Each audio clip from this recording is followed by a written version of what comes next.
Phil. Good morning. Have you kind of seen your team respond from the loss on Sunday over these last couple of days? Have you seen energy or intensity pick up, or what's the mindset been like day to day these last couple of days? Well, we were off on Monday, so a lot of players did rehab, recovery, a lot of extra shots, and focused academically on Monday. Yesterday, we had a long, focused film session, and I thought a very spirited workout with regard to the challenges that we're going to face at Northwestern. I think you always look for those things, like, well, how are we going to respond? And to be honest with you, it could be a bit overdone. It's the idea of the value of Tuesday. And did we get the most out of Tuesday that we could? Not, are we still recovering from Sunday? Are we still thinking about last week's Purdue game? So I thought for 2 days before the game, it was focused, which it needs to be. Now it has to be better. It has to be better today because, as much as people can say, well, play harder or play tougher or play, you know what it really is? Play better. And so we have to be better today at both ends of the floor than we were yesterday. Hey, Phil, obviously you guys have had a lot of close losses this season. Sunday at Penn State wasn't one of them. I guess just what was the most disappointing part of that outing for you guys? Well, the result, and this is across the board. This isn't pointing at players, no individual player, not even collective players, but all of us. We knew going in that the key number was 3-point shots. And in Ann Arbor, we held them to 9 and we win. They're a team that averages more than 11. And that spurt at the end of the first half, and kind of the tsunami effect, that's the disappointment. Obviously the result, but knowing that the plan is in place, and really inability across the board, not just players, to make sure that we're following it exactly, because our margin for error is not great. So that would be the biggest disappointment. Obviously, you just mentioned that the margin of error. I guess there's a lot of talk about having a sense of urgency, playing with a sense of urgency. I guess when you have a team with plenty of young guys who maybe haven't been in this position before, I guess, what do you do as a coaching staff to instill that and to make that come to fruition? It has to be about today, like worrying about what bracketologists say or the impact of another game. Like, what did the Iowa win over Northwestern mean to us? Really, it didn't mean anything other than, they're going to have a little bit more of a chip on their shoulder playing at home on Thursday. I think the urgency has to be there, because you get 120, if you're lucky, you get 120 opportunities like this, and you have to make use of every single opportunity. And that includes the practices building up. So it's all about this day, and not what could happen in 2 weeks, what happened over the last 2 weeks, over the last 2 games. And the age of the team doesn't really factor in. It's about the entity that is this year's team. Hey, Phil. So I think when Northwestern plays tomorrow, it'll be their 5th game in 11 days because of some of their COVID setbacks and whatnot. I just wonder how much of tomorrow is making sure you guys are still just playing the way you guys like to play, but also knowing that if you saw any of last night as well, they may have some tired legs and trying to get out and run, or just use their lack of rest against them, I suppose. It's an interesting thought.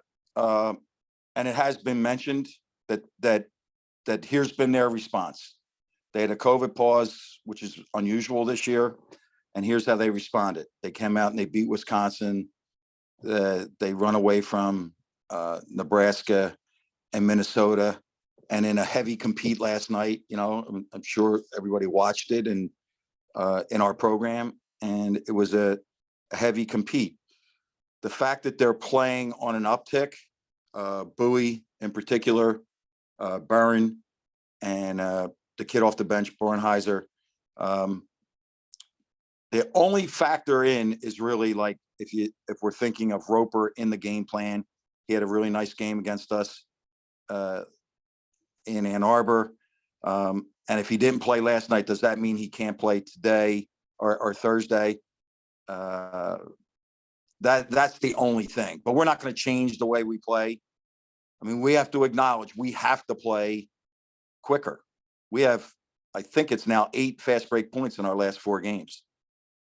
And for us, not for them, not to attack them, but for us, we have to get more in transition, more up and down play. What do you think it is that's been preventing you guys from doing that lately? Well, all year long, our individual defense and our team defense, we're not a team that creates a lot of turnovers. And one of the things that we've noticed is we're a little bit like we're a beat off, maybe like that long off in outletting the ball after a rebound. So I would say it starts there. We have to clean up the defensive boards, and then we have to really work on outletting the ball. And everybody wants to be part of the offense, so we want to get everybody running with the ball. But it starts with rebounding. Coach, this is going to be another road test for you guys. Would you say that with this young team that you guys have responded to road environments better as the year has gone along? That's a good question. The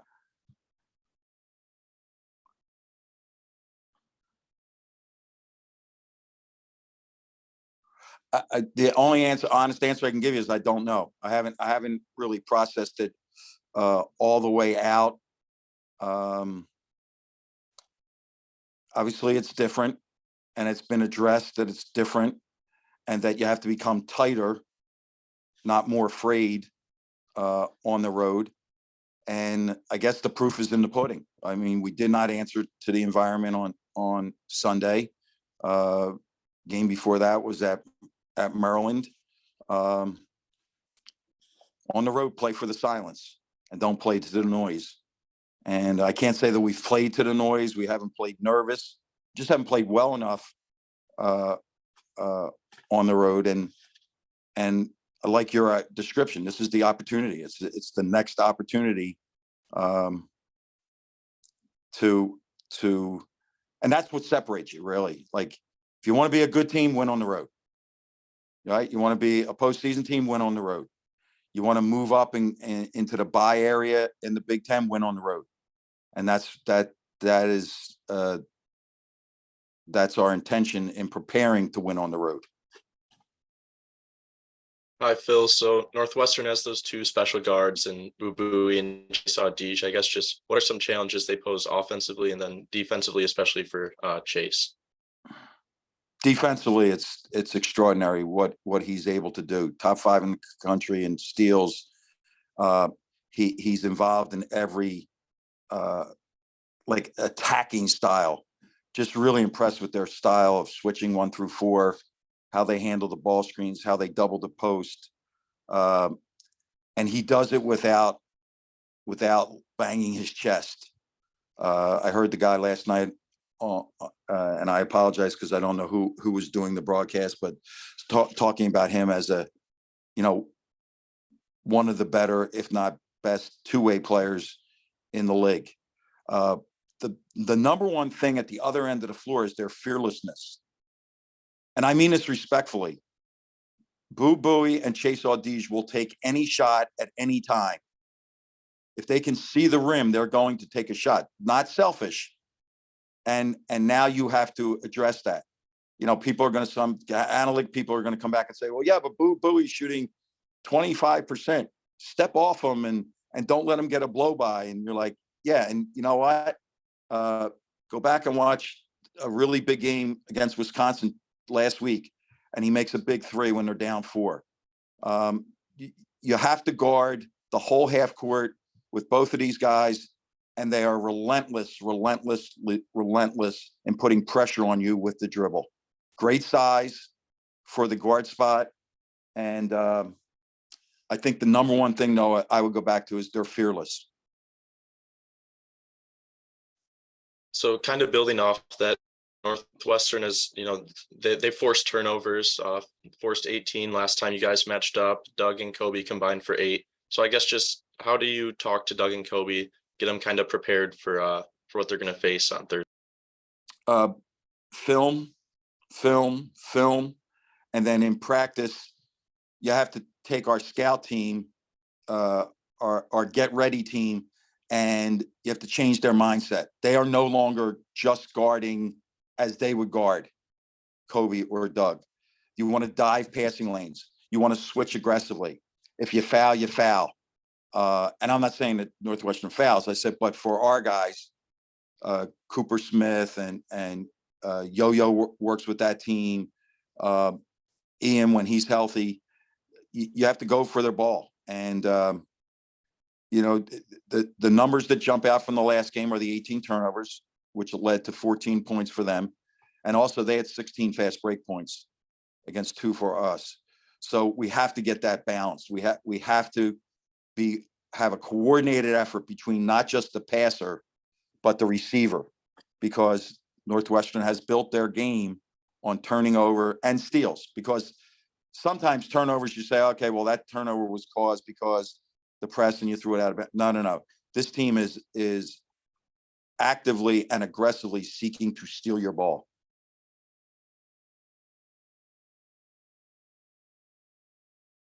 Phil, you mentioned like Yo-Yo there. How have you seen players like him embrace their role on scout, and have you seen them kind of adjust week to week with these different scouts that they've had to execute? I will say this, that my 4 years in this program, when I walk away and somebody says, what were the 8-10 most memorable things that happened to you? Up near the top is going to be the scout team's ability to kind of morph into our opponent. And this is my scout. So Northwestern runs a lot of stuff. They do different things on the post. They trap big. They trap big on the bounce. They do things on the side ball screen that they don't do on the middle ball screen. And to be able to get the scout team for a half an hour yesterday, and then to watch them, and then to know that today we'll add a little bit, and even tomorrow during a walkthrough or shoot around, we'll do the same. It's going to be at the top of my list. The IQ and the competitive instinct of these scout team players over my 4 years has blown me away.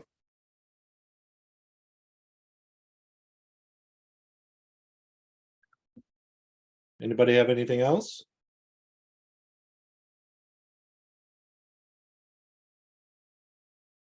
Okay, Coach, I guess that's going to do it. Have a great practice, and we'll see you later this afternoon. Thank you. I appreciate everybody. Be safe.